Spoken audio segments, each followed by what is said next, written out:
আসন্ন লোকসভা নির্বাচনকে সামনে রেখে অনুষ্ঠিত হল প্রদেশ মহিলা মোর্চা সাংগঠনিক বৈঠক। লোকসভা নির্বাচনে দলীয় রণকৌশল তৈরি করার লক্ষ্যে আজকের এই বৈঠক বলে জানালেন মহিলা মোর্চা রাজ্য সভানেত্রী মিমি মজুমদার। প্রধানমন্ত্রী হিসেবে নরেন্দ্র মোদী দায়িত্বভার গ্রহণ করার পর দেশে প্রত্যেকটি মহিলাকে সশক্তিকরণ করার লক্ষ্যে বেটি বাঁচাও বেটি পড়াও থেকে শুরু করে বিভিন্ন প্রকল্প যেভাবে বাস্তবায়ন করেছেন এবং রাজ্য সরকারের পক্ষ থেকেও মহিলাদের জন্য যে সমস্ত প্রকল্প বাস্তবায়ন হয়েছে, যেমন মহিলাদের মধ্যে রেশন সব বিতরণ ইত্যাদি, যার ফলে মহিলারা আজ আত্মনির্ভরতার পথে এগিয়ে চলেছে।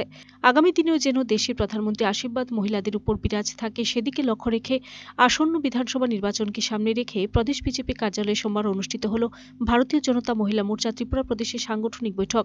এদিনের বৈঠকে উপস্থিত ছিলেন প্রদেশ মহিলা মোর্চা সভানেত্রী মিমি মজুমদার, রাজ্যের মুখ্যমন্ত্রী ডাক্তার মানিক সাহা, আসাম ও ত্রিপুরা সংগঠন মন্ত্রী রবীন্দ্র রাজু সহ অন্যান্যরা। এদিন সংবাদ মাধ্যমকে প্রদেশ মহিলা মোর্চা সভানেত্রী মিমি মজুমদার জানিয়েছেন যে দেশের প্রধানমন্ত্রী নরেন্দ্র মোদী আশীর্বাদ মহিলাদের উপর বিরাজমান, তাই সেদিকে লক্ষ্য রেখে নবগঠিত এই কমিটিকে নিয়ে আসন্ন লোকসভা নির্বাচনে সাংগঠনিক রণকৌশল কি হবে সে বিষয়ে পুঙ্খানুপুঙ্খভাবে আলোচনা করা হবে। তাছাড়া এই নবগঠিত কমিটি সকলের সাথে পরিচয় পর্ব করার পর আসন্ন নির্বাচনে দেশের প্রধানমন্ত্রী নরেন্দ্র মোদীকে রাজ্যে 2টি আসনে জয়ী করে প্রধানমন্ত্রীকে উপহারস্বরূপ তুলে দেওয়ার প্রতিজ্ঞাবদ্ধ হব।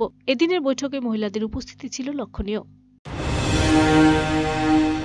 আজকের লক্ষ্য হচ্ছে গিয়ে সেটা হচ্ছে গিয়ে 2024-এর এই যে নির্বাচনকে উপলক্ষ রেখে কিভাবে আমরা রূপরেখা তৈরি করব, মহিলাদের কি ভূমিকা থাকবে সেই জায়গাটার মধ্যে, মহিলারা কিভাবে, যেহেতু মোদিজি অলরেডি মহিলাদের বিভিন্ন স্কিমস দ্বারা এবং বিভিন্নভাবে মহিলাদেরকে এম্পাওয়ার করার যে ওনার একটা চিন্তাভাবনা, সেটা ভীষণভাবে ভারতবর্ষে প্রতিলক্ষিত হয়েছে। এবং মহিলাদের অবদান আমরা দেখেছি যে ছত্তিশগড়, মধ্যপ্রদেশ এবং রাজস্থানে যেটা দেখা গেছে যে মহিলাদের এই ভোটদানের ব্যাপারটা মেজরিটি হিসাবে মহিলাদের খুব লক্ষিত হয়েছে।